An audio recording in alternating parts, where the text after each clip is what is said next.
Greetings and salutations. I would first and foremost like to welcome you to the It's Just Heavy podcast. If you find yourself here, it means that you would like to be entertained by my thoughts, views, and perspectives that are mine and mine alone and are strictly for entertainment purposes. If at the end of the broadcast you find yourself not liking what you hear, by all means, please unsubscribe, unfollow, and respectfully have the life you deserve. It's heavy. Greetings, and salutations. Welcome back to the It's Just Heavy podcast, where we are doing the heavy-hearted series. This is episode 2, and with me today, I have the lovely Miss AJ. We are going by initials only because she, again, real people that work real jobs. Now, I'm not about getting nobody fired. I'm not about getting nobody hemmed up. So, ladies and gentlemen, on episode 2 of the Heavy Hearted series, we got Miss AJ in the building. Here's AJ. How you doing, girl? Hi, I'm doing great. I'm doing great. You looking good. Thank you. You're You're not very- bad yourself. Thank you. I appreciate that. My wife thinks so. I love the glow, though. I love the glow. You love I the glow. Just let your soul glow, baby. Ooh. I appreciate it. It's much love. So, first and foremost, I want to thank you for agreeing to do this. You are, for those who don't know out there, once upon a time, I used to have this podcast called the Heavy Thoughts Podcast. And AJ has been one of my biggest, if not the biggest supporters, riders. Like, she's the reason on why I can't miss a week of podcasting. I can't miss a week of anything because she'll be the first to tell me, yo, Mac, it's 9:02. The episode ain't posted at 9. It usually posts at 9. I'm like, I got you. It's a little late. Oh, because that content. So I was like, I thought it not robbery to say this time around when we taking real shots and real efforts of really trying to stay with something consistency, not for profit, but just for, creativity. I thought it not robbery to have my good friend AJ with me. So we're going to talk about the Heavy Hearted series with Miss AJ. How you doing? I'm doing great. Okay. I'm doing great. Now, I'm doing good. What made you so brave to say yes to doing the Heavy Hearted series? Well, it's been a long time coming. Okay. I remember you mentioned I believe your previous one where it was like about a year. I was like, man, time flies because I have, on Spotify and I'm like, I'm waiting for the next one to come up. And, Right. I used to enjoy listening to your podcast while I'm at work, and it just gets me through my day. Literally, I'm going to laugh. I'm going to learn something, See So, that?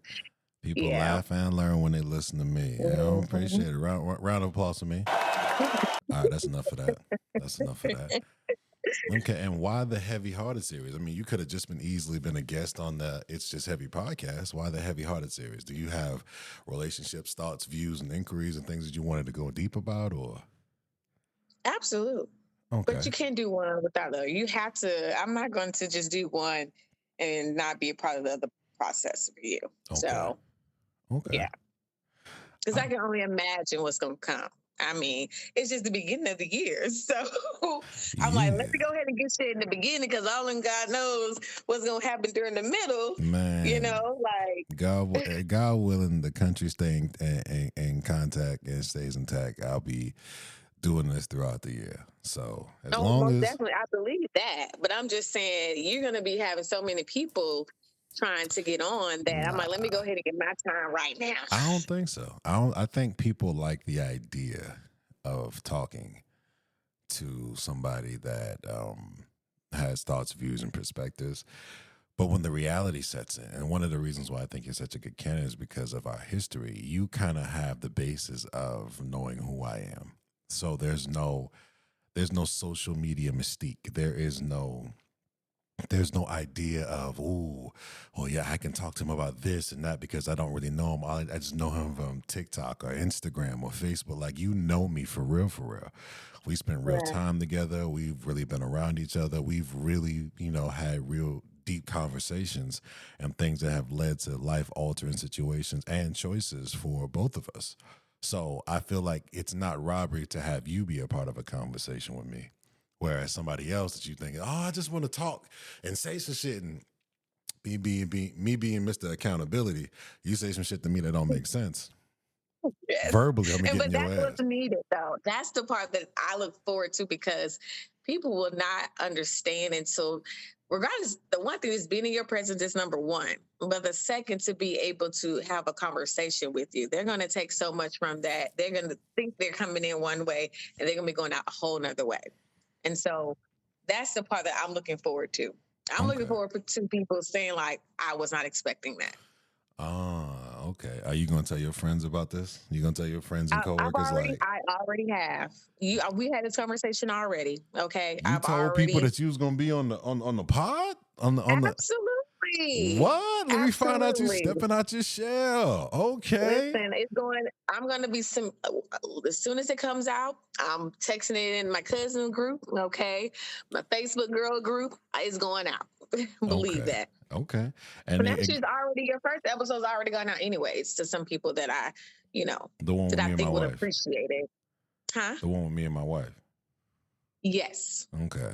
Well, you get to be my second, and hopefully, whenever you feel so inclined to come back, because again, I like the idea of having a heavy-hearted conversation as far as relationships and things of that nature, because it's a conversation in our community I feel like a lot of people miss. A lot of people, Yes. I think nowadays, unfortunately, people intentionally miss the opportunity on purpose because everybody in some way, shape, form, or fashion almost wants to be a victim. It's weird, but I kind of feel like, talking about current events and everything, like, the world's going to be what it's going to be. But at least if you can talk about relationships, maybe you can figure out something or hear somebody's point of view or something that you never thought about from one way or another. And you can kind of give you some insight of how you want to move going forward from that. So that's why I thought, heavy-hearted series, relationship talk, married, single, indifferent, swinger, polyamorous, thruples, gangbangs, whatever your preference is. This is a place where we listen and we don't judge. Right. And We I just have have honest conversation. almost every friend in that category, Really? When did that? especially the polyamorous. Like one of my friends, he actually has done a podcast himself with him and his father. He's lived that lifestyle, and I was just amazed. Amazed. Why? I'm still amazed by the whole being just to knowing someone in that type of relationship and how it goes, and it's just been a good experience, Yeah. And an I'd eye say opener. being Yeah. somebody that is previously from the lifestyle, I can say that being a part of the polyamorous and open relationships lifestyle has taught me that no matter what, no matter how uncomfortable, honesty is always the most important thing in a relationship. The minute you lie about anything, the minute you lose that transparency, it's all downhill from there. So honesty has always been after being a part of that, it's always been on the forefront of information for me. So yeah. So Yeah, I agree. before I deep dive into you, is there anything? Because I got questions for days, and a lot of things. If you don't elaborate enough, I'm going to elaborate for you. So, well, first off, kind of give a background of, if you don't mind, as far as if you want to tell the city, you don't have to tell the exact location, city, state you in, your experience in the dating world, your thoughts, views, and perspective on how it's been progressive or regressive for you, and where you kind of see yourself in the future. Okay. Well, I currently reside in Georgia. All right, shout out Georgia. Close to Atlanta. ATL ho, we here. Yeah. So, if anyone's obviously been following you for a long time, but they should recognize my voice, that in my career, I'm just going to say it's law enforcement, right? Okay, shout out police. Shout out police. You know what I'm saying? Hands up, don't shoot. Hands up, don't shoot. So I have I guess you would say pleasure, but not really, to experience people in their different relationships. And it is a very learning experience. I would say it's taught me a lot about what I will and will not do, um, and how to pretty much be a better person in my relationship. I will say that, Okay. um, and pretty much how to try to advise other people, older and younger in my age, which is crazy to me. But what I've noticed um, in my career, as well as some friends and stuff like that, and associates, is that people do not know how to take accountability. Mm. Um, and outside of the trusting, being transparent, Hmm. they don't know how to take accountability. And I think with accountability, it's like it's one with self first, Okay. acknowledging that you may have some issues. You have contributed to it, whether you allowed it, accepted it, or ignored it. Okay. You know, and I think that's the biggest thing that I've noticed and I've seen in relationships, that, and when you do that or not do that, it causes for you to stay longer in a situation that you shouldn't, Hmm. um, or do things that you shouldn't do. And so it's hard to say that people are really progressing, because I've seen a lot of divorces now. I'm seeing a lot of infidelity, multiple kids. It's not promising. I mean, well, I think, and this is just, I pride myself on being somebody that I give, because I've had so many life experiences. I can speak for my own. I personally understand, and this is going to sound crazy, but I understand divorce. I understand it more from a standpoint of being married, because the reality of it is you you have to incorporate somebody in your life in every part of it. So the facade of hiding behind living in separate locations and financials and physical whereabouts and all of that, it's easy to kind of manipulate when y'all in separate locations. You know what I'm saying? I'm a firm believer. Like I told my wife all the time, I think a great marriage is somebody who lives away. Like if you can live, if I can live in Georgia and she can live in North Carolina, that honestly, it wouldn't bother me, not even a little bit, because when you make everything about the other person, you can get so involved with the other person that you kind of lose identity of self. And when you have Mhm. kids, it's about the kid, and people will tell you, no, you got to make sure that you do all the things that you've been doing with your person, and da da da da. And this got to be this person. You can't put the kid first. That sounds good in theory, but your kid don't give a fuck about what y'all got going on, because they want their bottle at 2 in the morning. Your kid don't give a fuck if you wanted to do a podcast, but they getting up at 5:30 and you just went to bed at 4 because you're done with editing. I understand divorce more. I also see what outside looks like. What I can tell you respectfully, when I look at outside, I thoughts come to mind like, I ain't going back. It's wicked out there. Things don't work out with me and my wife. I'm gonna go ahead and just thug it out till my daughter is 18 and out of the house, going to college or whatever she decides to do. Then I'm gonna just join a monastery. Just go be a monk somewhere in the mountains and just hum and be away from people and just pray. Because I seen firsthand, people are, in my opinion, people are intentionally trying to be miserable. So when I talk to people that's in different statuses and different places in life, that's why I ask you, like, what's been your, if not most recent, prior to your most recent situation, like what was your experience with dating? Like what was your Ooh, yeah, what was your experiences like? well, I did online dating, I would say, majority of my adult life. Okay. And that's because I just was not an outside person.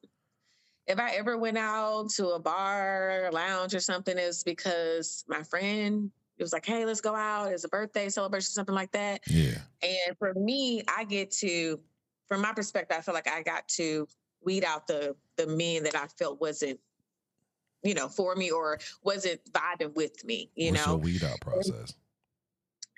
the initial conversation. Oh, Like so what if does that if sound like? you're if you're like willing to have a conversation with me for a couple of days versus trying to get my number, after a day, then that lets me know you're intentional about actually dating and getting to know someone, right? And so for me, that was very important. And so um I actually liked it. I enjoyed it. Because to me, I feel like maybe in person I was possibly too much or too intimidating or too direct. And that's pretty much a turnoff for most men. Mm, Well, at least that's from what I've been told. okay. I've been told that,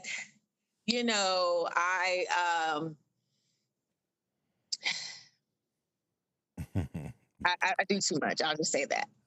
And so, I mean, I've just learned from experience that I get to show my personality. I get to show who I really am once we have a conversation. And then once we meet, we'll be able to make that determination, like if it's what it's supposed to be. And actually, that's how I found the love of my life, You ironically, talking about right? Jesus? No, I'm talking about my fiance. Yeah. Oh, congratulations. Yeah. Congratulations. When's the Yeah. wedding? Do I get an invite? Okay, so only a few know, but we're actually getting married next month. Nice. And we're going to the courthouse. Very nice. Yeah. And then we're gonna have like a big wedding or whatever next year. So yeah, I I'm respect super that. excited. Hey, listen, I did it. I did it. I didn't tell anybody really. My my mother found out because I asked my grandfather to marry us, and because my aunt drives him around, she told my mom, like, "Oh my God, I'm so happy about Heavy D's wedding." She was like, "Excuse me, who?" It's like, "Heavy D. He's coming down and getting married." He's like, "My son? Like, you didn't know?" So I got a phone call. "So you wasn't gonna tell me about your little wedding?" I was like, "Well, I didn't really tell anybody. It's keeping it under wraps. We wanted to have something quick, intimate. We'll have the big celebration later." Right. Well, I'm coming. Oh God, okay. And she showed up with my father, and then my aunt came through, and then my sister ended up pulling up. I'm like, this is not what I wanted, but all right. So I understand it was cost effective because it didn't cost us anything except for the tank of gas to get to Charleston, and Right. it just that those moments of the purity. It's not the glitz and Mm-hmm. glamour. Um, we don't have to start our marriage off in debt trying to Mm. please and appease people. Like Right. I look at the marriages and the weddings I've been to, and I'm like, people spend $10,000, $15,000 for people to complain about how dry the chicken was. I'm cool. Mm-hmm. I'm cool. Right. It's Yeah. the wedding begins, like the marriage begins when the wedding's over.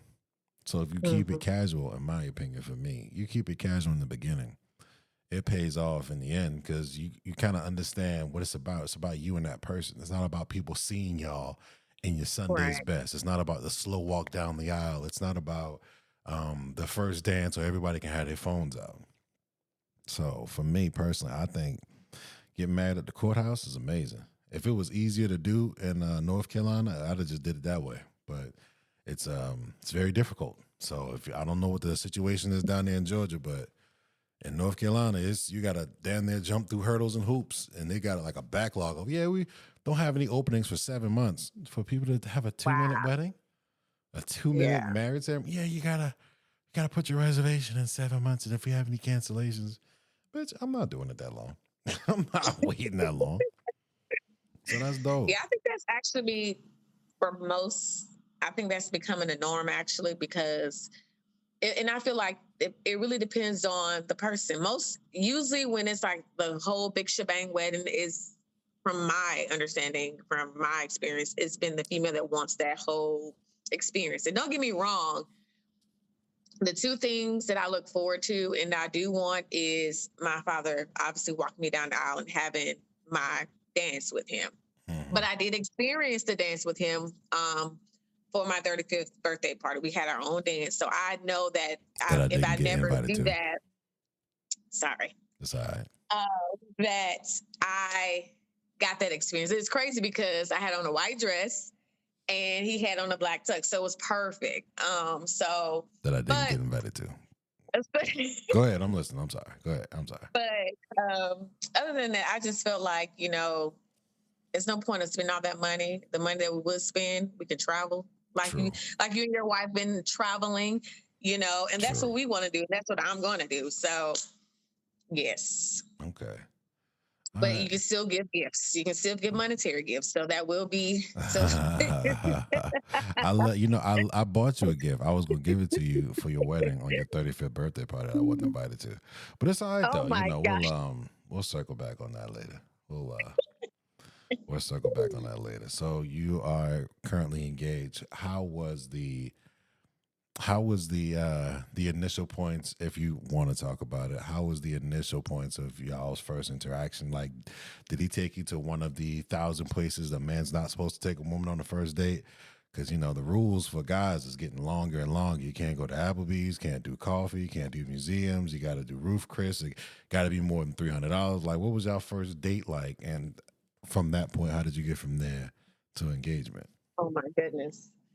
Oh, it was amazing. So I chose the spot, and it was just like a little cigar lounge, right? Whoa. Yeah. Hold on. You like cigar spots? Yes. Wait a minute now. Wait a minute. When the fuck did that change? I got introduced. I don't know. I can't remember who actually did Because introduce I me talked to to it. you about it when I was in Georgia, and you know what? Well, you gave me your ass to kiss with the hole wide open, just all over the place. I'm like, okay, yeah, what it is. I can't even remember. I'm gonna be honest with you, because when I first started, it was like, and then it was just became I don't know. It came like to me, a sexy thing. Now, I barely knew what I was doing, but I was just being sexy with it, Now, you can correct me if I'm wrong. I'm sorry to cut you off. Mm-hmm. A lot of women ask me, say, yo, Heavy, trying to find some good brothers, some men that's about, business and intention and this and that.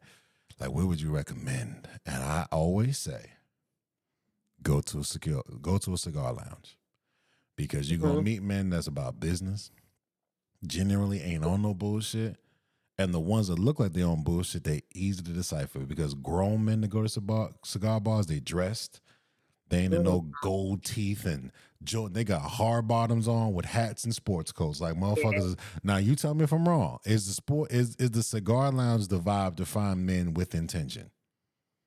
I personally feel yes. Okay. But you definitely got to check the hands, because that's what checking the hands to make sure. Oh, looking for that tan line. Oh, yes. They're looking for that tan line? I don't mean shit. Absolutely. I barely wear my wedding ring. When you see a group of men together, let's see, okay, let me look around who I'm attracted to, who I'm feeling, who looking at me. Okay, let me check the hand. Okay, I don't see none. All right, well, we'll see. But most of the time, they're just there for relaxation. Yes. They're just to, you know what I mean? Drink a good old-fashioned, nice cigar, medium body. Watch whatever's on the TV, maybe politic with some people, talk about the game. It's chill vibes. Mm-hmm. I mean, yes, but then you have your regular. So if you kind of know, then you make it your duty to become a regular. Okay. Back to the story, right? Right. So we went, and cigar at the time I told him what at the time I told him what I did. I usually don't tell people what I do. And so, of course, I get there early, because I got to make sure I got to check the scene out. I got check the spots, make sure ain't right no bullshit. Got to know how to make a quick escape. Yeah. Right, exactly. Law enforcement 101. Shout out to all my police people out there. So he comes in, and like most people, they're on their phone, right? So he walks past me, and he goes sits like further down. Immediately, zero observation. That right there kind of, sold it for him. He was just like oblivious. All smiles. So he was just all smiles because I came at it with him. So we came back. He came back to where I was at, and of course, he saw my smile. Okay, I had to say it. He saw a smile. Okay, and you just knew right there. You know, he had a little smirk or whatnot. So we pretty much we sat and we talked. And so what I did was I brought some like card games to ask questions. You know, kind of. Oh, now are You these know, the to card open games that up. came from Derek Jackson? Oh, these are other card games. No, absolutely not. I just Negative. I gotta ask. I know he had his own card game at Negative, one negative, point. How to negative, find true love? Like nigga. All right, go ahead. I'm sorry. negative. And so he was really intrigued by that, you know, Mm-hmm. because sometimes I like to do something different. Prior to us meeting, the conversation was so good that I want to, I wanted to make sure I made a good impression Mm-hmm. and that I left a good impression at the end of the day. So Right. that's the most important thing for me. Is like, regardless of what the outcome is of the day or the experience, is that you're gonna remember me for something. Okay. So um It's usually close is on and it, close off for me, but go ahead. I'm sorry. well, I'm it was on listening. for me. So Okay. Yeah. Yeah. Amen for you.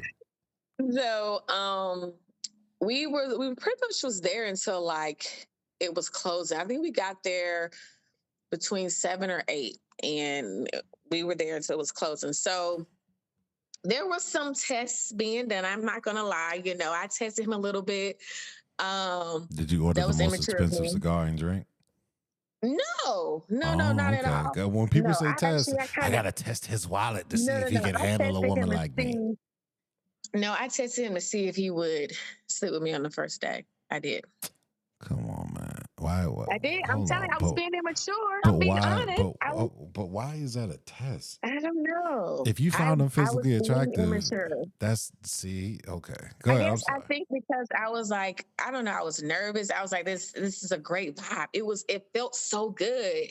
It was like I can't explain the energy, But so right? you, And it so felt I'm so like, good that this you went can't into be it playing games. right. And that's what That's happens. Oh, goofy. forgive Go me. ahead. I'm sorry. Forgive me for being transparent and honest, You right. right? You right. My bad. Go ahead. You I'm know, sorry. I took accountability and we talked about it thereafter, but never, needless to say, nothing happened. So for me, No cakes. Got you. um, so we left the restaurant or left the little lounge. Yeah. And so I was like, he was like, he had to go to get some gas. Now I said, well, I'm gonna go with you to make sure you're safe because it was late.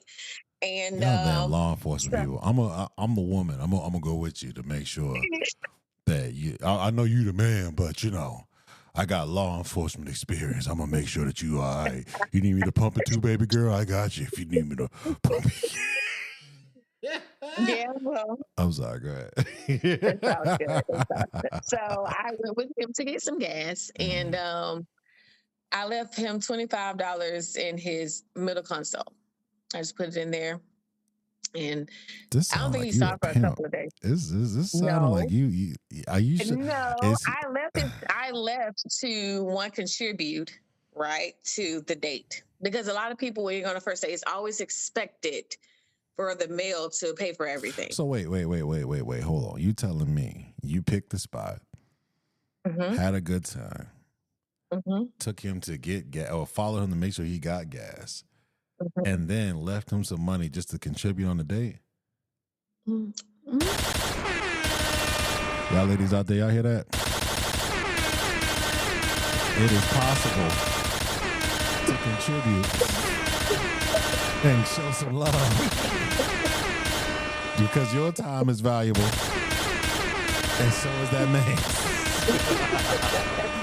All right, I'm sorry. I'm having too much fun with these buttons. Yeah. Go ahead. So you left him $25 that he didn't find till later. Did he get mad when he found it? No, he was actually shocked. He was like shocked. Because women don't do that. Exactly. They don't. You know. That's what I say. You got to make an impression. You got to be different. You know. And but how did you get to the place where you wanted to make an impression? Because again, there's a lot of women. I would never say all. I'll never generalize. There's a lot of women that have this level of entitlement of, I'm getting dressed, I'm coming to meet you, it's all about me. I'm contributing my time as if the man isn't doing the exact same thing. Right. Well, So how did you I get to that I was place? intentional. I was very intentional, Okay. right? And I made it very clear with him what my intentions were. And so when the energy and vibe was like 1,000, Hmm. and I mean to a point where you didn't want to leave. You know how when you mentioned with the conversation with you and your wife, like Right. We four talked in a hours, parking garage for 4 hours. right? Yeah, and so like it was like that. I didn't want to leave. He didn't want to leave, but he had to go to work, and so I just wanted to one show my appreciation. You know what I mean? Hmm. And so if I didn't know what was going to happen from that night, to be honest, but I felt like I needed to contribute, and I also want to show my appreciation as well. Right. And so I knew like if I were to just randomly either pay at the thing or give it to him, most guys would be like, no. You know, they'd be like, no, don't worry about it. So to leave it somewhere where he probably will not check it, depending on Yeah, um I don't check my middle console. Like literally, I don't. I have no reason to. right. So, I you have no know, reason to. and so I figured one day if we would talk, he'd be like, I'm gonna get some gas, I'm gonna get this, I'm gonna chop this stuff. Hey, check your middle console, you know? Player. And That's actually he fire. kept it there for quite some time. That's fire. That is, yeah, that's fire. Okay. So that's how you got to that place. That was the first day. How did it go from there to the point of engagement? Because do you want to tell how long this process took? Because I'm a firm believer of when a man knows, he knows. When a Mhm. man knows, he knows. I met my wife November 14th, and I told her by, I want to say February. Yeah, I want to say like by February, I was like, hey, if this is who you are, if we for real with this, if we're intentional with this, like if this is really you, yo, we'll be engaged by December. And she was like, no, you don't want to rush and you don't want to do this. I'm like, but nah, I know where I'm at with this. I know where I'm at with you. So for me personally, that was the vibe for me. How did you like how if you want to share, what was your time frame of meeting and knowing that this is a person that you want to spend the rest of your life with? Um, I will say within like the first year or so of us dating, like the way that he treated me the entire time, Mm-hmm. I can honestly say I've never experienced.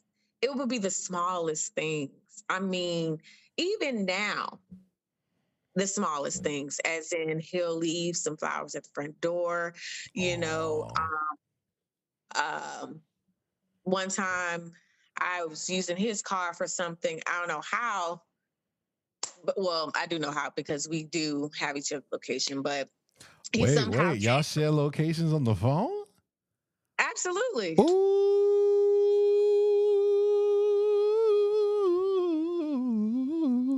Yes, absolutely. let me One for find. two reasons. For safety, and then like we both ride motorcycles. So I need to You know. ride motors? Wait a minute. When I feel like I'm talking to a brand new person. When did this happen? Yes. Well, I bought my bike last year. What kind? It's a Honda Rebel. It's Is a he has what? a sports. I have a Honda Rebel. Is that like a crotch rocket? uh Or is it like a Harley style? I don't know, kind of in the middle. I'm gonna You can look it say up right that. now. You said a Honda Rebel? Yes. Honda It's Rebel. a cruiser. It's like a cruiser. Is it I 1000? don't do that sports stuff. He has a sport. Oh, yeah, He has a sport. I like that. You can ride Yeah. bikes? Yeah. AJ. Oh my Yeah. God, I'm so proud of you. Oh my God. Yeah. So I understand the that's another location reason lock that now. we got Yeah. really close with that. You know, he was he was there through that entire process with me and everything like that. So it's just him being intentional with me and really treating me like how I should be treated, right? And letting me know that he has chosen me. And so sharing that, it was just automatic. It was just on him whenever he decided it wanted Right. to be honest. Okay. So All I didn't right. have a specific time. I never said, hey, you need to propose by this time or whatever. I don't believe in that. I feel that, like you said, when a man knows, he knows. And I knew that he knew, Mm-hmm. because I know me. So it was the only time. And I never want to ruin that special moment in time for me. Right. Right. Um, and he made it very, very special. Oh, can we talk about the engagement? Like, what was the engagement Yeah, setup like? absolutely. What was it So, like? What was it like? so that day, it was kind of a pamper day for me. Did you know it was And coming? Who in my snitched? mind, yes. Somebody snitched. In my Somebody mind, called you yes. like, girl, make sure you But got your nails done because you never in my mind, know. yes. I did, but I didn't know because he had done something similar to that for my birthday. Like he surprised me for my birthday earlier that year. Was it And the I 35th that I thought that didn't was the get invited to? proposal. Well, that was a surprise. Oh, okay. So, So, yeah, but I that didn't was get a out, but I surprise. wasn't on the So, invite. I got you. Go ahead. I got you. sorry. So, I was honestly thinking I was going to propose to that time because he had a whole person recording. We were walking up downtown Peachtree. Then we go up to this rooftop and I hear saxophone. He knows I love a saxophone player. And so I'm hearing Was it. that I'm one at like, Cat's Cafe? no. Oh, from what I remember, Cat's got a nice saxophonist on a Friday night. Oh, no. And so I'm nervous. I'm like, oh my God, he's about to do this. Oh my God. Like, I'm not Yo, even thinking. what goes through a woman's mind before a guy But proposes? because it's like the moment you're talking about someone recording video, okay, then you hear saxophone player as you're coming in. Now, granted, it's my birthday, right? So on my actual birthday. So I'm like nervous. Like, so, but I go inside and it's like, surprise. I was like, okay. And then, like, everyone literally thought it. My dad thought it. My dad had said a speech and everything. And so, based on what he did, I thought it was. So, fast forward, okay, to the engagement. Had the full day or whatever. So then he blindfolded me. Mm, And so, kinky. um, yeah. So, so we're walking or whatnot, and I hear the saxophone player again. So I'm like, okay, maybe it's gonna be a nice dinner. And so I can't remember what he says to me. And so he takes the blindfold off, and in the back it says, the little large lights that says "Marry me," And then when I turn around, it's my family and friends, and I was just like, wow. Oh my God, that Yeah. sounds magical. Yeah. Yeah. Did you So cry? I did. Well, I didn't want to do too much because, I had on makeup and everything like that. But I was just smiling and cheesing the whole time. Like when I say smiling and cheesing the whole time, I was just like, wow. Right. So yeah, it was a great, amazing experience. And it's like he always does something. It's always something. He always surprises me. It's always something. It makes me like step up my game. Like I always gotta figure out something to do because he's just that he on intentional his and shit. special. Very much so. Like I can't even hold you. I could have sworn, like maybe what is this, 2005? Maybe like 8-7 years ago, there was this guy that I was saying something to a girl about. When it's your time, it'll be your time. And this girl was so hard headed. She was insistent on just, trying to rush time. She was so insistent. She was like, it needs to be mine. I'm getting older. I'm not getting any younger. And I think you might know this young lady. Her initials are AJ as well. I met her when her wrist got messed up from doing some stuff for a job she wanted. But she was really insistent. oh, it's my time. It needs to be mine. I kept saying, yo, just give it time. And she would, no, I mean, I just wish I could just be emotionless like you. And I was like, you don't want them problems because you close yourself off to the possibility of meeting your person. It is not fun being this version of me. Just wait your time, wait your time. And I don't know, like something about 2025, man. You know, she out here about to be married. Oh, I think that was you. Wasn't that you? Wasn't that you trying to Yes, rush it was. time? Yes. Well, that comes with growth, right? Maturing, right? Right. How many times did I But tell you to having chill out? someone, How many times did I but tell you to having chill out? someone like you in my life, a friend to, encourage me and to speak those things into me, that's important. Yeah, but you was hard headed as a Yes, I was. motherfucker. You was hard I headed was. as a motherfucker. I was.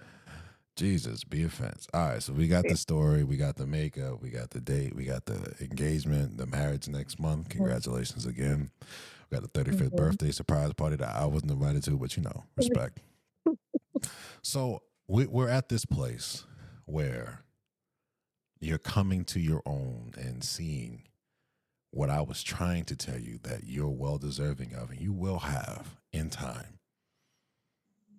Now, in this road to success of your version of success in marriage and all of that,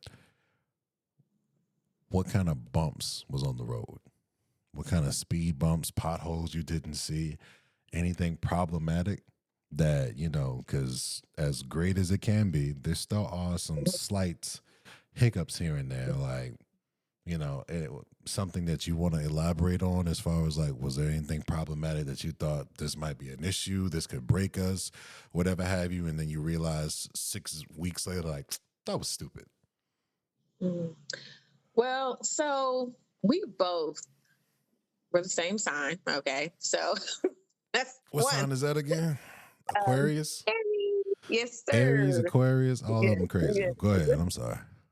So, I would think the one of the things that was a constant problem was us kind of bumping heads as far as, when it comes to attitude and, wanted to be in control, wanted to be heard, all of that. And so I had always been in therapy, right? To always progress and be better, right? Right. And at the time, he had not experienced that or anything, and I introduced him to that.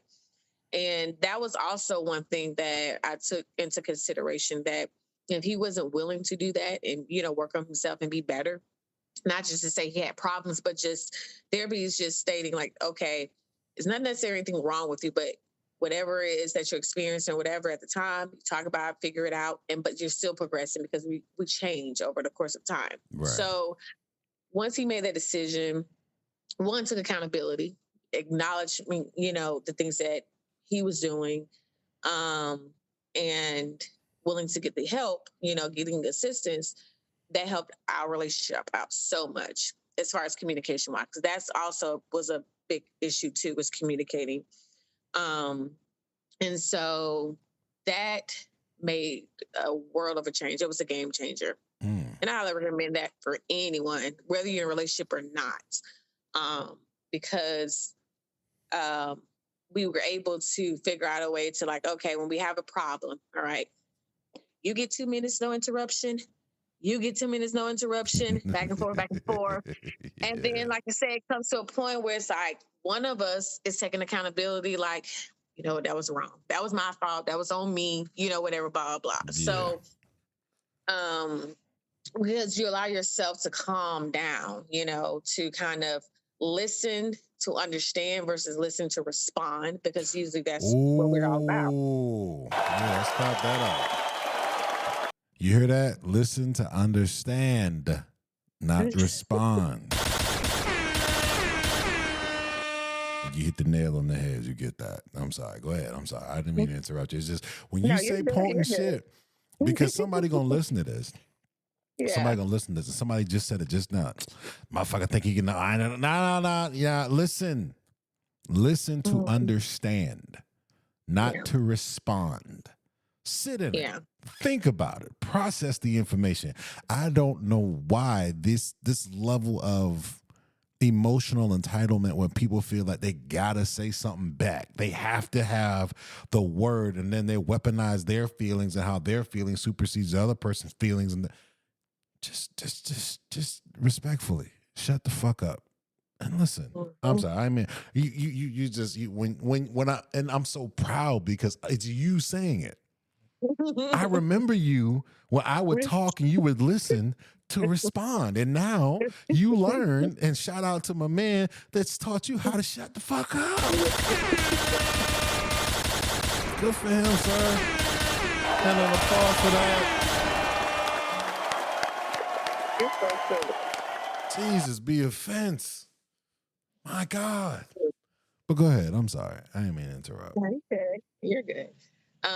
So yeah, that's what I've learned. Like now, even if we have a disagreement, like you just stated, you don't have to always have the last word. You don't have to always respond. When you know your partner and you know what level they can be, and you also know what level you can be, you really pick and choose. And that's what I've learned. Right. I've learned based off the disagreement that we may have, like, okay, I can take it up a notch. Mm-hmm. He know I can, but is it really worth it? You know? And so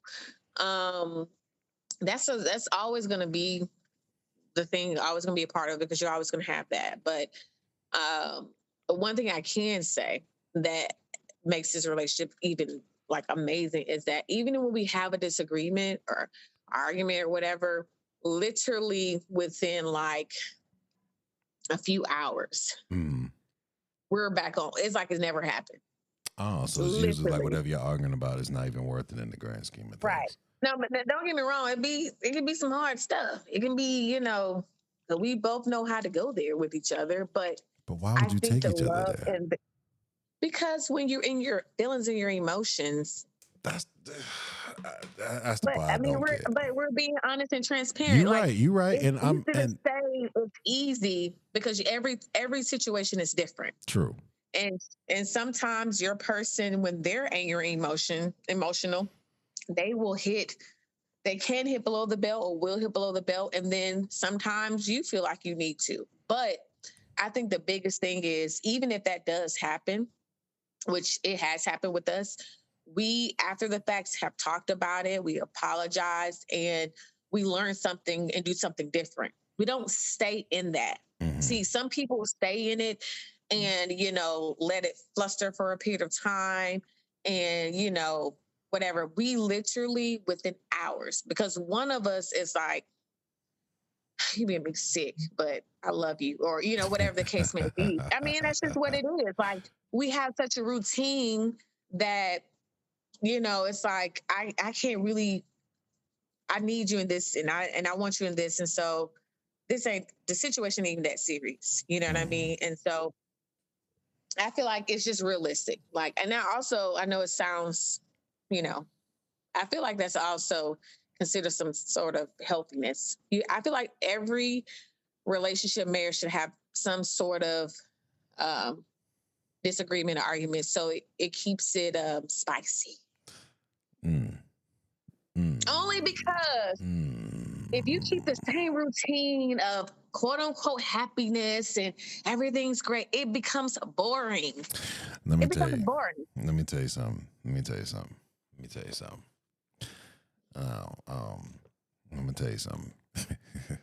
We disagree on this one.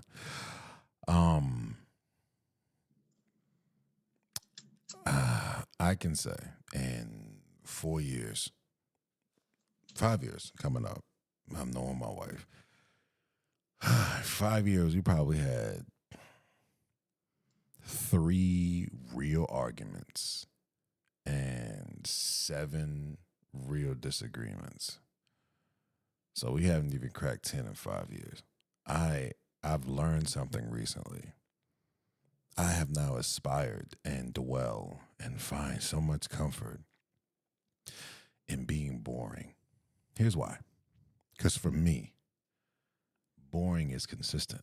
Boring is understanding exactly how the day is going to go. My life as a black man in America is exciting enough when I walk out the front door. between entitled people that think they have the right to cut me off in traffic, or the old white woman that wants to question my Biden Harris 2020 shirt, or the people that, for the sheer color of my skin, the thoughts and views on law enforcement, votes, things of that nature. My life is interesting enough to where when I come home, I love the predictability of being bored. Like boring has a negative connotation associated with it. Like I love staying in. Like my life looks boring. People ask me, "Yo, man, all you do? Like your wife's out of town. What you finna do?" I'm gonna tell you, I'm gonna go to work for about 2-3 hours. I'm gonna come back home. I'm gonna hit the gym for about an hour and a half. And by this time, it's about 11:30, 12 o'clock. My day is done. What I'm gonna do? I'm gonna sit on the couch, watch reruns of TV shows that I've seen 1,000 times over, unless there's something new on Netflix that I got to catch up. And eventually fall asleep on the couch, because when my wife and my daughter isn't here, I don't go upstairs, because the reality of them not being there and the reality of me being alone, given the gravity of what I've seen from being in law enforcement for, in and out for 10 years, I can't sit too much in my head. So I stay in an area that keeps me understanding that, I'm downstairs, upstairs is upstairs. Upstairs is reserved for my family. My family ain't here, so I'm going to just stay downstairs. And I do that for 5 days a week. On the sixth day, I'll come home and I'll jump in my routine. And about 7:30, I'll get dressed. We usually wear the same smoker's outfit, because somebody asked me on Facebook, I was like, "Yo, how come every time you go out, you always wear like a black shirt and like a sweater and this and that?" And I said, "I have a smoker's uniform because I have a daughter. I don't want to wear a bunch of clothes that got the smell of smoke on it. I wear the same thing when I go smoke. I ain't there to please nobody. I ain't there to holler. I'm there to smoke and vibe." I go to my cigar bar about 7:15. I watch whatever game is on. I have my coffee. I have my water. I have a good steak, medium body, at least 2.5 hours smoke. And if I'm feeling it, because work was extra good this week, maybe I get like a Cabernet Sauvignon. And then about 11 o'clock, 11:15, just before the niggas come in, I pay my tab. I tip 30% on top of the bill. I wish them well, and I see them again.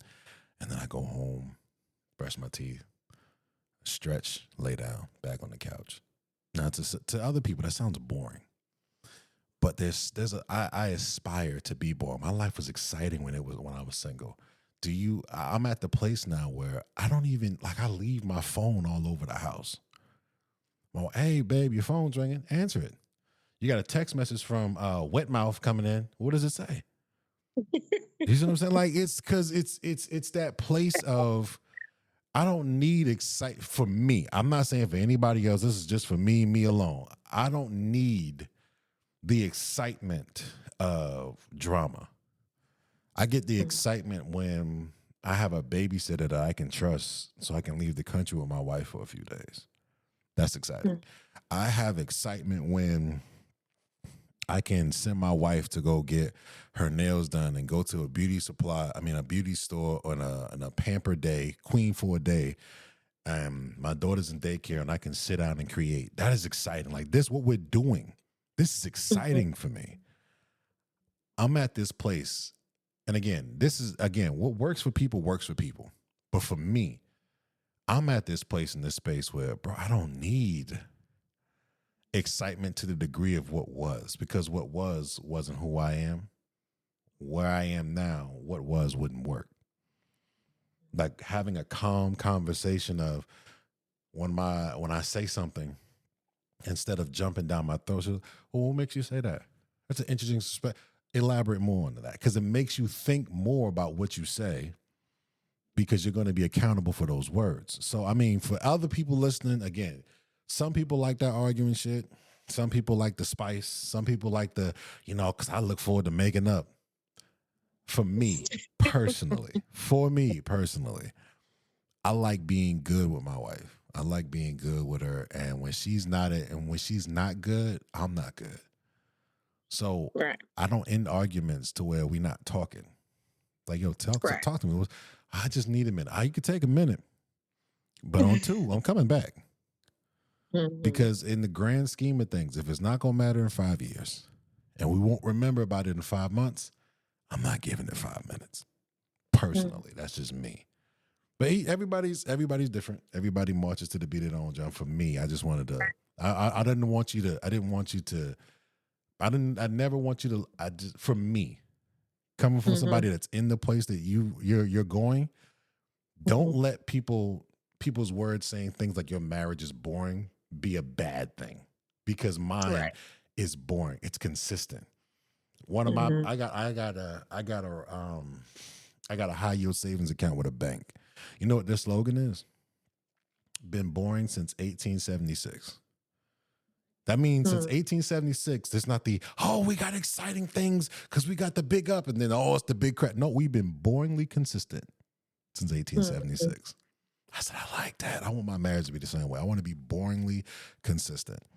You know what I'm saying? For me personally. So if Right. you get to that place in 2, 3, 5 years, like, I'm kind of bored. I hope you flash back to this conversation and think, I'm bored from having all of my bills paid and not being stressed out. I'm bored from not worrying about who's texting him or him to worried about who's texting me. I'm bored from having my pamper for a day thing. I'm bored of this and that and that. And in the grand scheme of things, when you say that, look outside. All these hot girl turn ups and these red pill wonders, their life look exciting. You know what exciting looks like to me? Exciting looks expensive. Exciting looks Mm-hmm. tiring. Like I'm that guy at that age now where I'm like, why is the music so loud? Can y'all turn it down? Shit, I'm here to smoke. I don't want to bust an eardrum. This is dumb. What is this? Who is this music by? What is a sexy red? Why is her pussy pink and her booty hole brown? And why do I need to know about this? I'm that guy now. And I'm okay with Right. it. I'm okay with saying that there's certain crowds that I'm not going to fit in. I'm okay with saying that there's certain family members that I'm not going to be able to hang around as comfortable, because we on two different trajectories. I got people that's still trying to find themselves at 49 and 50 years old. And I'm like, all right. Yeah, hey man, you just keep living, young blood. Just see how it is. But how you know? Because you don't because it didn't work for you don't mean it's not gonna work for me. Because you like the chase of, yeah, I got 50 girls, I got some other things, some other situation, but I got this one chick that I'm serious about. Nigga, I don't know. Maybe it's just me, and I talk to my brother about it all the time. I'm gonna have him on the show. There's something about having kids that killed my sex drive. I'm You off. know, I'm fucked out. For real, for real. I remember you saying that in the episode with your wife, and I think honestly, and it could be different, that the mindset of quote unquote boring comes into play whether you are just married, with just y'all two versus having a child that's also in the mix. Because when I say boring, you know, to me, it's so many different layers. Some men that are too boring find excitement elsewhere, Cool. right? And it could be like for as simple as needing to get out the house because he's not getting that excitement at home. True. Right, because it's so consistent with the same thing over and over, right? So yeah, I brought that was in the mix as far as with the argument, and for us specifically, it allows us to have more dialogue. Okay. Literally, outside of in the bed dialogue, because by the time he say whatever, I'm half asleep. Okay, because we in the bed comfortable. But when we have like a disagreement, I feel like that's in the best times we have so many good conversations. Then we're like, oh, let's do this or let's do that. Want to go ice cream or something like that? So Right. for us, it works because we already know that we're intentional about sticking it through regardless. Right. We're going to have our moments, and we've already made that clear. We know each other's boundaries. We know each other's, buttons. And so we're going to have that. It's expected because of our personalities, right? But we know at the end that we're not going to let it last for so long. And then from that point, we come up with something, like I said, we have a conversation, we go out to eat or something like that, go get a couple of drinks and, do what needs to be done thereafter. And so that for me is an excitement, like versus the same thing. And believe it or not, we do the same thing. We have a routine. And what I don't want is for that to be boring. What I don't want is for him not to necessarily, he go out with his homeboys or something like that. And, he's happy, but then he sees some excitement, I think I hear what you're saying. I'm gonna say again from my experiences, because I think when I talk about me, you hear it from a different perspective. I go out mainly stateside by myself. I don't really go with nobody. I don't really rock with nobody because my closest friends, like guys that I really rock with, one lives in Florida and the others are my brothers. So that's really it. When I go outside the country, if I'm going on a trip with like guys, I'm going with my brothers, and I am what you call a creature of habit. Me personally, I don't need much because I've done so much. I've done so much shit in my mid-20s to mid-30s. I'm I'm stretched thin as far as things that I think I need to do or what excites me. So being out with my brothers, if I see a shorty with the fat asses, oh man, yo, is it exciting to see? I've seen a lot of fat asses. Yo, man, they trying to do this and they trying to do that. There's nothing under the sun with the exception of a dude. I've done everything. I've done the multiple chicks. I've done the one night stands. I've done the 4-girl gang. I've done all of that shit. So my level of excitement, I don't feel like I'm missing out on anything. So because I don't feel like I'm missing out, like when I go out essentially with the same intentions. Like my idea of a great time out, and a lot of people hate this, I go on cruises. Love a good cruise. Reason why? Everything I need is on the boat. I get to gamble. And I get to, have a cigar out at sea. That's really it. Like, oh, man, this boat is old. I don't give a fuck. Still got a casino? Yeah. Can I still smoke? Yeah. Can I still smoke out at sea? Yeah. Bet. That's all I need. I don't need shit else. My wife is the type that, she likes to go to tropical. I find tropical islands and resorts boring because you're doing the same thing day in and day out. You just, let's look at the stars at night. They're having a party in the resort. Let's go walk on the beach. I'm like, so the same thing we did yesterday? Well, you do the same thing when you go to the casino. Yeah, the difference is I can win money. That's new. Losing money is the same. Losing money is boring. Winning money, never boring. I do the same shit. I've done enough where I don't really need something new to re-excite or reignite my levels of, this is something I haven't. So I think when you have the right person, you got the right partner, asking those questions, because when you when you have the tough questions and you have the tough conversations and you really get at it and you're intentional about asking and finding out and knowing, because you're trying to build with a person and listening to understand, not to respond, you gauge exactly how they move and what you can kind of expect in the future, but you don't know for sure because people change. Right. People change day in and day out, and that's fine. It is what it is. But when I go out, for me, I don't need nothing more.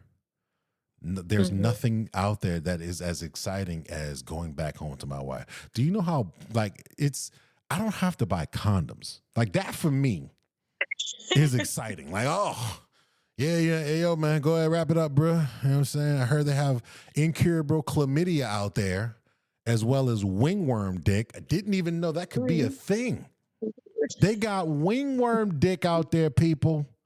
They have strains of gonorrhea that you can't cure with penicillin no more. Who the fuck going outside? I don't need no excitement. I'm cool. I'm straight, personally, for me.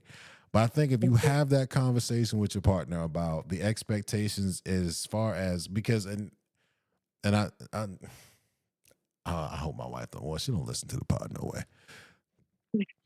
My wife is fun at home and occasionally out, but my wife is not the go-to person I go to do fun things.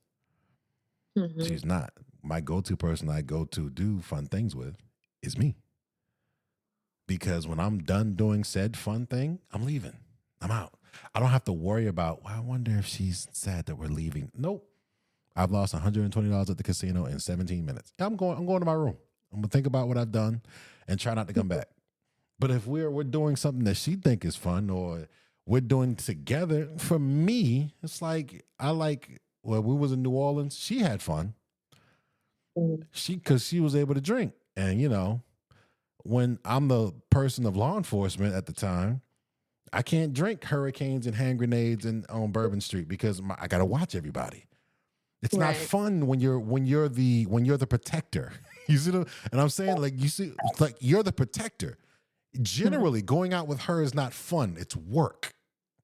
Right. Like, hey, babe, don't walk out in traffic. I know you're an adult and you've not been walking in traffic your entire life, but somehow when you met me, traffic is like, he'll stop me from walking out in the middle of the road. I don't know what it is. Hey, babe, we go to this restaurant. Hey, babe, did you hear what I said? No, I was watching the 15 people that walked in and 14 of them look like they got on ski masks. So I'm sorry, I tuned you out. I'm trying to think of our escape plan. Going out with my wife is work. It is work. It's not fun. You have to be. And that's what it should not be, though. And that's, to me, okay, and this is if I was like, I feel like the fun part is, okay, yeah, see, in his mind, okay, she's getting liquored up. Oh, so it's going to be a good time because when we get back to the house, it's going to be a good time. Meaning, okay, now I can relax. He can have his drink or whatever. And now I'm the entertainment. I'm his entertainment. True. And so I feel like it should be a balance. It needs to be a balance. Okay. So do you trust him to be the protector when y'all out?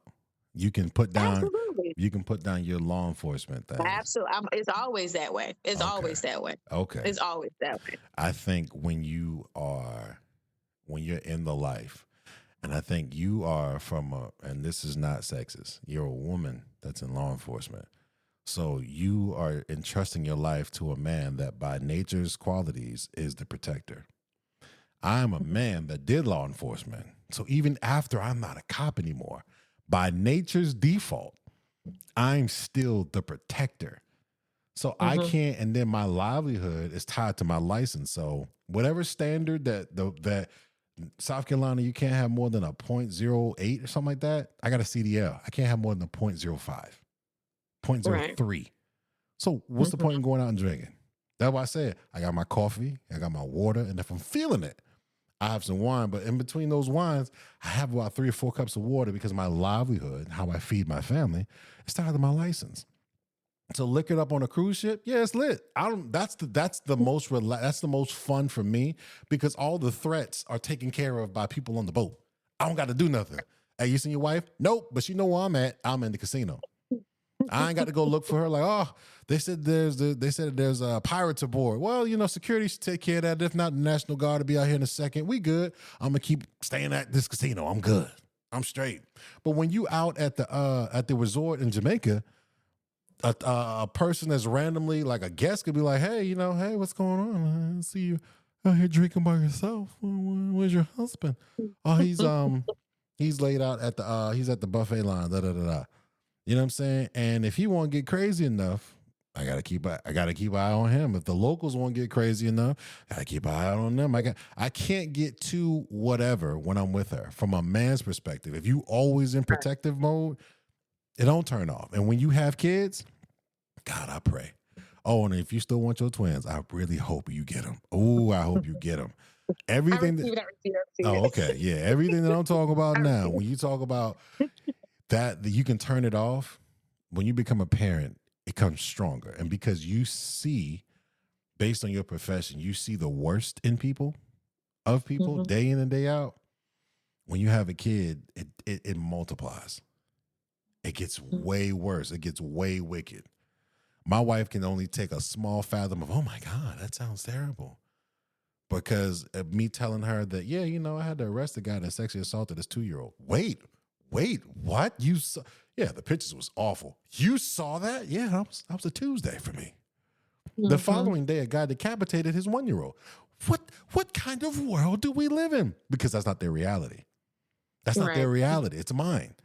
And because I know what people can do to their own family, I'll be damned if I give them an opportunity to do it to mine. So I can't relax when I'm out with my wife.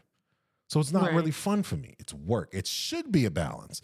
But the reality of it is your marriage and what it looks like to and for you is going to be to and for you, nobody else. I don't expect my marriage to look like yours. I don't expect your marriage to look like mine. I don't expect mine to look like my brother's because he got a whole different. He walked by faith and not by sight. He think that Jesus is going to hinder anything from coming at him because the devil is busy, but he's one of God's favorites, and I support that. I unfortunately have seen too much to just leave it up to the powers that be. I have no control over it, but I got to have some control over it for me. So I mean. Again, I really want that. I want that for y'all. I don't want the boring. I don't receive the boringness. It's not in my personality. I was having this conversation with my brother Philly, and I'm really looking forward to you guys linking. And we were talking about, and this is a whole another conversation, obviously, but really snip that I think a lot of women in relationship and marriage don't realize and understand the weight of a man. One being the protector and then being the provider. They don't. That's why it's so important for me. And that's one of the reasons why men unfortunately pass away early. They don't take care of themselves physically. Their whole objective is to provide and make sure the family and everything is good. And they don't always get the complete, relaxation or pampering that they deserve. And so that's why I'm saying, boring works for you, and that's okay. But for me and mine, I can't allow it. Okay. He's going to have the excitement. He's going to have the moments where it's unexpected. You're going to come up in the house and you're going to be like, oh, okay. That's what we're doing. Yes. Because you wasn't expecting. Now your whole entire day, okay, was filled with BS. You got cut off, you're mad. Right. And now it's a relief. And so, but yeah, like I said, that's for me and mine. I'm going to do that because I think it's important. When you have that baby or babies, we're going to revisit this conversation because I listen, I had plans. I was going to do all kind of things. And when my daughter wasn't here, we did it. We was never really in the country. Always out doing shit. It was lit and it was litty. But boy, when that girl came along and I reached day 7 of not really any sleep and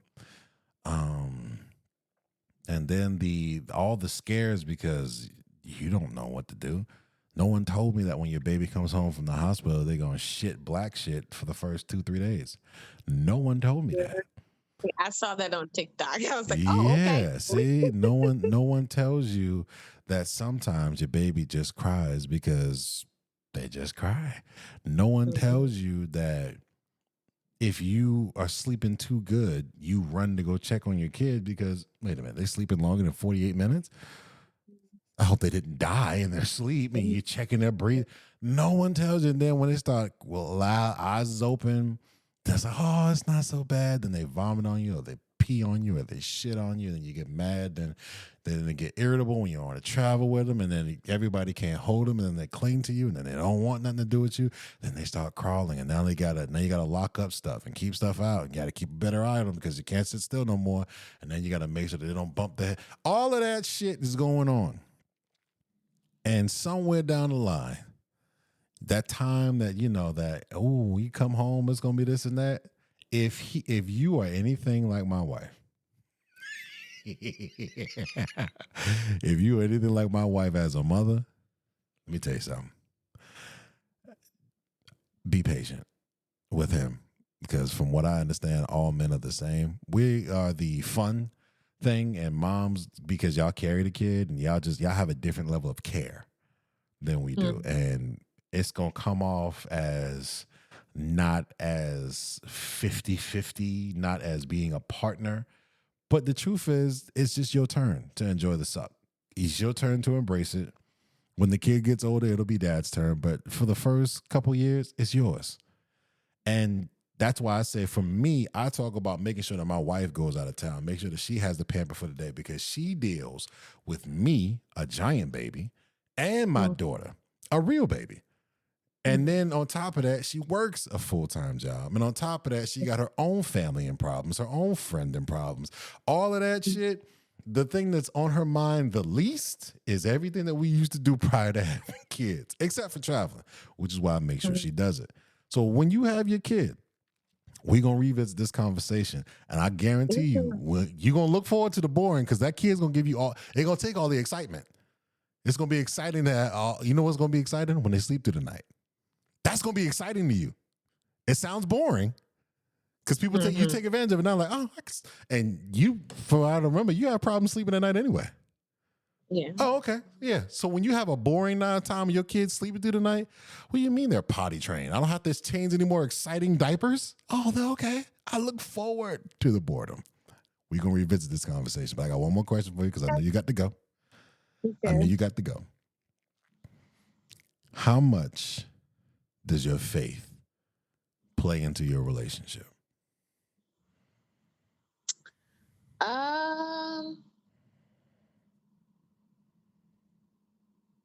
I say 100%. Oh, so spiritually and religiously and faith-wise, y'all on the same chord? Yes, spiritually we are. Okay. There's no religious thing in our relationship. I mean, we've been brought up in different ways, but we're more spiritual. Oh. All right. I like that. Right. Okay. Do you go to the Lord in prayer when y'all have a problem? Or y'all just talk to the universe? I talk to the universe. Okay. I see the sage burning in the background. Where your crystals at? Okay. So, it's crazy. I have these crystals in my one of my vehicles, but it's been there since forever. I'm not gonna say I believe it in the crystals things. I do believe in affirmations. Right. I do have those. Right. I believe, whatever, like you said, whatever you put out, speak out is what's gonna come to you. And I just try to remain positive. You know what I mean? I do.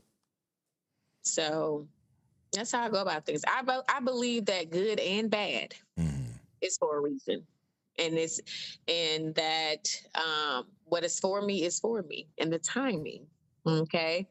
And it took me a minute to get there, but I'm there. Okay, I was about to come back with that. I was about to say, it took me a minute to get there, but that's a part of life. That's like I said, the moment that I made a decision to take accountability, my life changed forever. Oh. When I say it changed forever, it was a different perspective in life. Like, it's certain stuff now that I don't need to respond to. I don't care to entertain. Right. When I want to be entertained, then I'll entertain it. You know what I mean?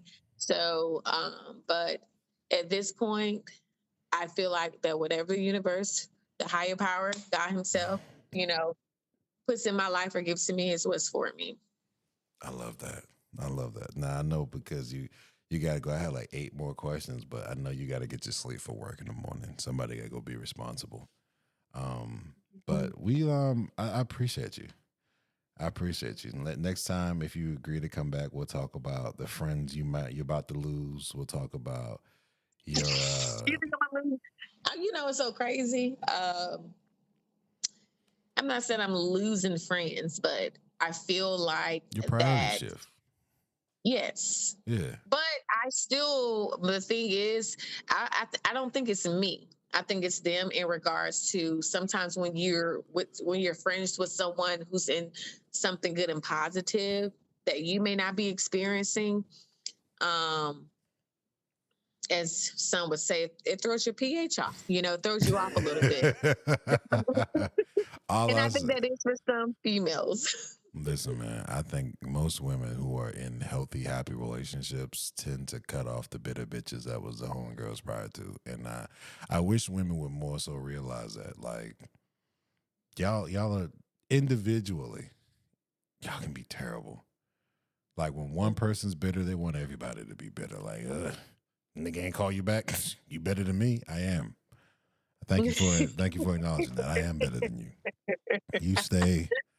You stay in a bitter person's place. And then eventually your interests just change, because if you're not moving like how I'm trying to move, where I'm trying to go, and what I'm on, respectfully, I can't afford you, because I can't tell my wife I'm going out with the dude that she know constantly is stepping on his lady. I can't tell my lady, like, yo, I'm finna go out with the guys that, constantly be on fuck shit that can put my life in danger. Because somebody's investing time in you because they want you to be around at least for a good 30, 40 years. And I'm not trying to rob I'm not trying to rob my lady of that level of importance, and my daughter. So for Right. me, but we'll talk about that next time. I'm not going to hold you. I do want to thank you for coming on to the Heavy Hearted series. You got a question? What if I got a question? I got two questions. I work for myself. I got all night. Okay. Well, I don't have all night, but I do have two questions. One, so when it comes to, and I had this conversation with my brother earlier today and a couple of days ago. So the first question is, when it comes to, or do you have opposite sex friendships, right? Being married, that's number one. And if you are allowed to or not, and I don't mean any disrespect when I say allowed, okay? Are you allowed to have friendships opposite sex if you have had sexual relations with them in the past? And you don't have to necessarily, go into, unless you so choose to, but is that allowed?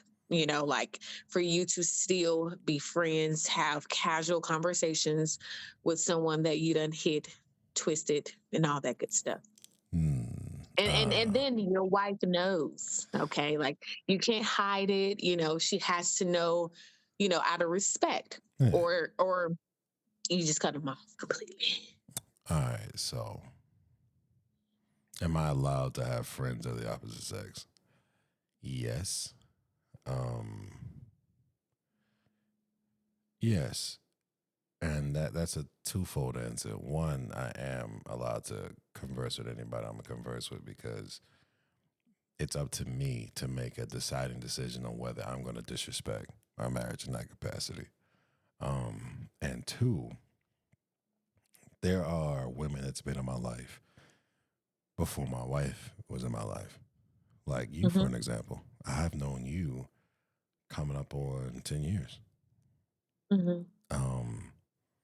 And with that, our relationship is kind of a talk, ghost, talk ghost. And it was mainly me trying to tell you that better things are coming, but you just wouldn't listen. So, that was our dynamic. But in the grand scheme of things, if there was somebody that I had cracked and, been all up in the guts of, I could still have a relationship with them, but you have to have an honest conversation of what degree of purpose are they serving in your life. I'm all about being useful and used, but I can't deal with people in my life that are useless. Everybody that's a part of my life actively serves a point and a purpose. And I think when you have past relationships or situationships that you hold on to, they was here before you. But what point do they serve now? Like, do they understand that you're in a relationship? Are they respecting towards it? Because for me personally, I'm gonna let that be on you. If you're telling me that your ex that you were so in love with and He's just a really good friend now. I'm like, all right, cool. If you don't make it weird, it ain't gonna be weird for me. Because the reality of it is, I only know what you tell me. I'm not going through Right. phones. I'm not checking on the dots and locations. If you say you're going to Roof Crest, and I found out that you were at Ruby Tuesdays on the opposite side of town, all right. I mean, I'm at a place of peace in life where I don't go looking for reasons to be upset. Right. So for me, I don't mind if you have friends that you've had past situationships with and past relations with, but what point are they serving? I'm Right. not friends with anybody I had past sexual encounters with. Like, Okay. the reality is, like, we're not friends. Am I cordial with people? Sure. If I see him, we'll talk. Um, but like, I'm not hitting them up on some, hey, how's your week going? Hey, what's going? Because when you're really involved in the life that you want, the life that you had cease to exist.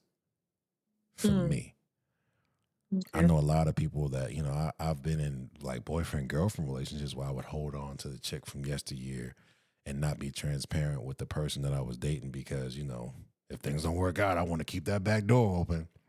But Mhm. now, when you understand, first off, how big the world is, there's nobody I need to revisit because for whatever reason we didn't work or it doesn't work, it's not going to. I'm almost 40 years old. I'm not backtracking for shit. The rear view is smaller for a reason because what's behind me ain't a threat, and what's ahead of me is all opportunity. So I don't have a general reason to befriend anybody. Like, there's nobody I've had a sexual encounter with that's like that I talk to for real. Not because I'm married, not because we fell off. There was a young lady. Oh, perfect example. There was a young lady that there's a young lady that we used to be intimate. It was cool. It didn't work out because we never really dated with intention to date. Um and when that relationship subsided, the physical one, like, it was all just cool. Like, like, hey, I see you. I said, what's up? It is what it is, so on and so forth. Then I ended up moving to Atlanta where she lived. Um, we probably met up one time just to kind of hang out, nothing sexual. Um, and in the 4 years I was down there, I'd only seen her that one time because she was in Kennesaw and I was all over College Park, East Point. I was all over Georgia. Um, and fast forward to about, I want to say about 7, 8 months ago, she hit me up and she was like, "Oh my God, congratulations! I see you got a little girl, and I got one too." I said, "Yeah, I see. Congrats, so on and so forth." And we're talking about parenting and the woes and the highs and the lows. Um, and something that a lot of people don't know, I don't promote that I'm married. I just don't. It's not my thing. I don't go out walking around like, "Hey, everybody, my wife said I could come." I don't promote it. It's not that I'm not ashamed of who she is. I'm not like keeping her a secret. If you ask, I will tell you. But I don't Mhm. promote it because, one, she don't do social media and she don't like her face everywhere. There's reasons why the pictures I put of my daughter on my social media are at least a year and a half old because she looks completely different. My wife is real iffy about it. She works like in intelligence and understands what it means to track people and facial recognition. She understands all of that. So she's real, whatever about that. So I don't promote that I'm married. I don't hide it, but I don't promote it. Um, Mhm. and so she was asking a question about how the relationship is, with me and my daughter's mom. I said, it's great. And I was like, oh, y'all don't have issues co-parenting, like problems with this and that. It's like, why would I co-parent? She's my wife. It's like, oh, so you're like actively married right now? Mhm. I said, yeah. That's her way of trying to get the scoop. She was like, oh, well, then like she kind of disappeared for a couple of days. Because again, we were talking about growing pains as parents. And I was kind of Right. shedding some light because her daughter's like just turning like 1 and my daughter's turning 3 this year. So I'm trying to like, expect this, do that, da da da, so on and so forth. So she sent me this long message about, hey, it's awkward. I didn't know you were married. I don't talk to married guys. But I wish you all the best in the future and so on and so forth. And I was kind of perplexed about it. I'm like, the fuck? So I was like, what does me being married have to do with talking about our kids? Like, what? Well, married guys usually they all try to hit on me. It's this, it's that.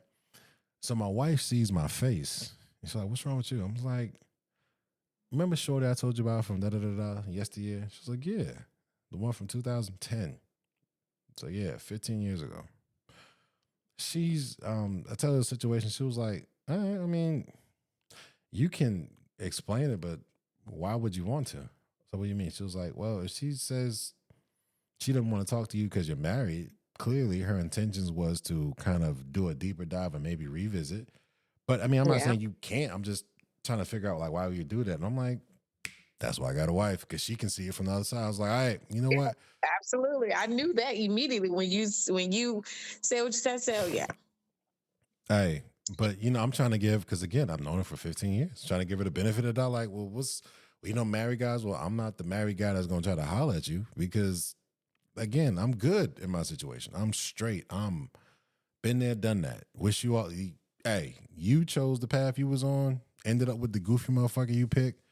Cool. Like to be goofy. I don't know. I don't know why so many bright and smart women pick fuck niggas, like bottom of the barrel fuck niggas. And I do it on based on the comparison of where I'm at and where they at. It's like, so you looked at that and thought, I'm gonna let him go raw and make a baby with him. All right, no judgment, but he didn't stick around, so whatever. So I was like, yeah, so is what it is. Wish you all the best, so on and so forth. Then she writes back another paragraph of, I really do enjoy talking to you, and you do have so much insight and this and that, and I guess like I didn't take into account like you're not like everybody else, so we can talk, we can so on and so forth. Left on red. Because again, where my life is at, I ain't fucking it up for nobody. I'm cool. If you don't want to talk to the married guy, yo, mama, you ain't got to talk to the married guy. I'm gonna be fine. I'm gonna be just fine. So, but again, as a part of like having that friendship or that relationship, because the word friend is very different these days. We have a coolness, and that's fine. It is what it is. We're cool, but I'm not friends with anybody I smash. Not because of where I am, but because it's just the relationship doesn't serve that point and purpose anymore. Right. Like it just doesn't. Like, can you think of anybody from your yesteryear that you was physically intimate with, and based on where you're going, how do they fit in your life right now? Not one. That's kind of my point. So people that want to, like it's a bit different though when it comes to. I asked this a reason because it's the conversation I definitely want you to have with my brother. Like, okay, and that's a later time. So I just was curious to know, you being a married man, me knowing you, me knowing of the past, etc. And is that something that happens or not? So it can for me. The older I get, the more I understand why people become Republicans. It's certain things that you don't want to entertain that's stupid. Entertaining everything, because a Democratic approach is let's be inclusive with everything. A Republicans, no, we're gonna be this and this, this and this. So when I'm looking outside of a house that I own, who the fuck is that? Why are they arguing on their cell phone in the front yard? Like, this is stupid. What you gonna do? You gonna call the police? I goddamn want to. I'm trying not to be that neighbor, but shit. I'm thinking in my head, oh shit, I sound like white man Rick that used to live across the street from us. Like, what's all of these kids doing outside? Why are they throwing balls near my car? Goddamn, I sound like, let's get these fuckers out of here. Like, I don't want to be around this. I hear it. I hear it. The older I get, the more I understand the need to minimize stupidity. Having people that serve no point and purpose in your life is asking to entertain stupidity. Because why? If I can't explain, if I can't, I'm a very well spoken, very well articulated individual. I think so. If I can't articulate to myself the relevance that you have in my life, how I'm going to do it to my wife? How? It doesn't make sense. If it doesn't make sense, I can't afford to do it mentally, emotionally, spiritually. I can't afford to entertain motherfuckers that drain me of all positivities and all ways of trying to be a better human being. I can't. It doesn't make sense. If you don't make sense, I'm making change. Period. I'm out of there. I'm going. And it's no knock to you because, again, I live by the creed. I've never lost a friend. I've merely outgrown the situation that brought us together. So we still cool, but where you going? Like, I had a friend of almost 20 years, still on bullshit. And I'm getting serious with my now wife. Like, my nigga, I bragged about how much you changed, your growth. I bragged about this to her. And because we talk about everything, how is this going to sound when she's like, yo, the nigga, he's still on bullshit? What you mean? How? What is it? What you mean he's still on bullshit? All right, so when you go, you going to go see him? I can't, because she know you on bullshit. And I don't hide shit because, again, my life is freeing. My phone sits face up all day. I got 2 phones. My wife know about them. One for the plug and one for the load. I got 2 phones that she got the password to. She got the information. She can look to my shit right now. My heart don't speed up. I don't get nervous. I don't miss them days. Right. And because she knows everything that's in my phone and in my life or around my life, first off, it's not her bag to be on that, go through your shit. And then on top of that, she's just on that thing of, well, I know my husband don't hang around foolishness. She's seen it firsthand.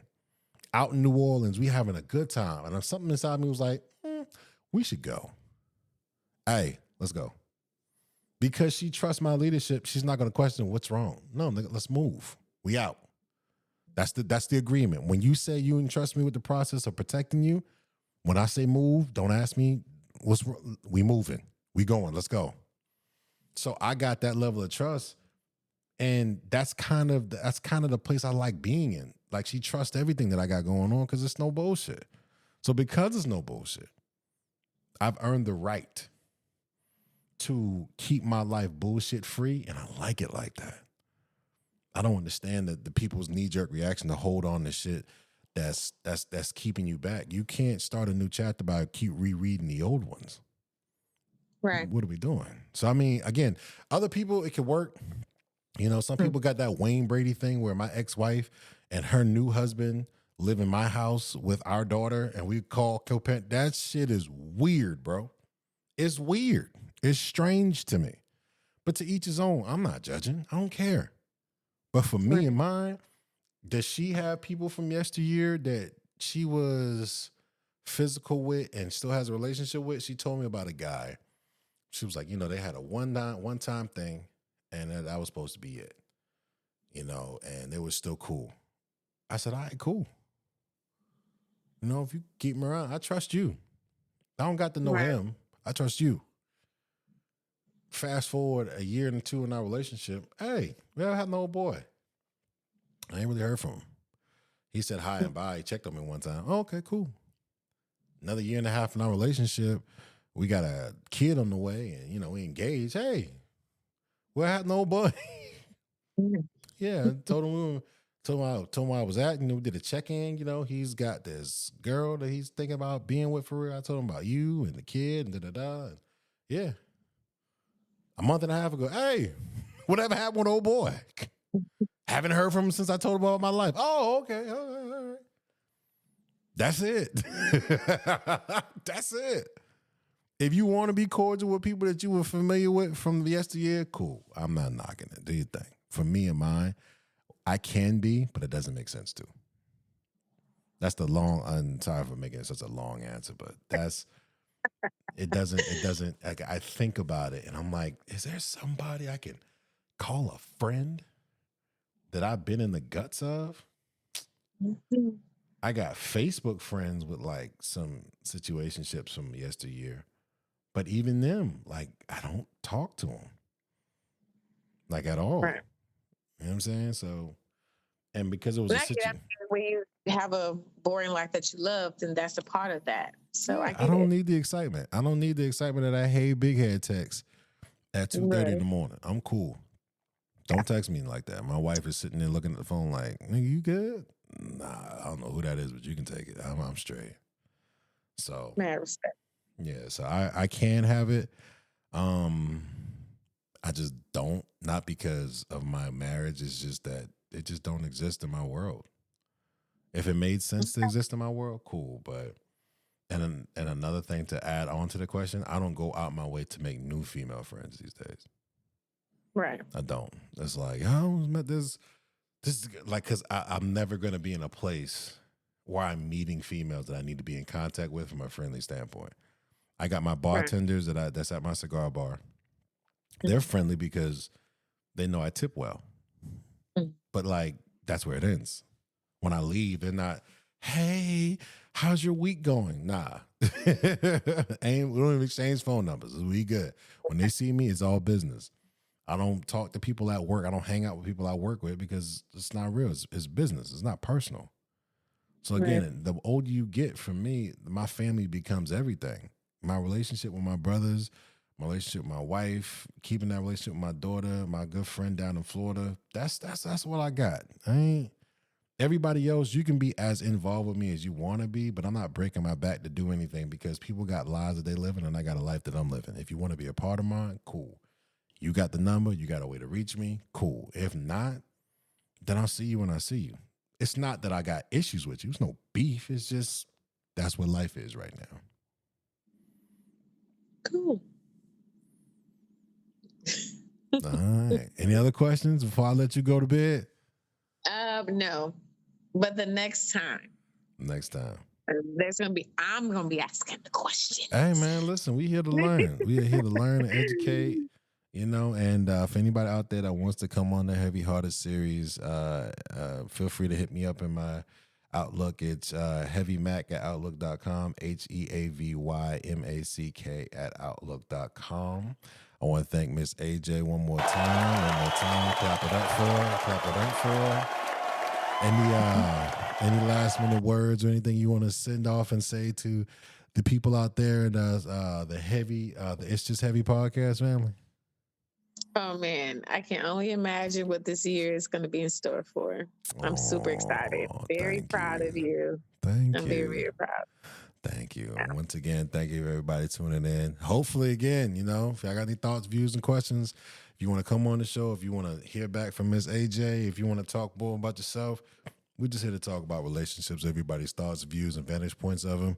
Once again, it's your boy Heavy Mac. Love, peace, and hair grease. I'll see you on the other side. It's heavy, baby.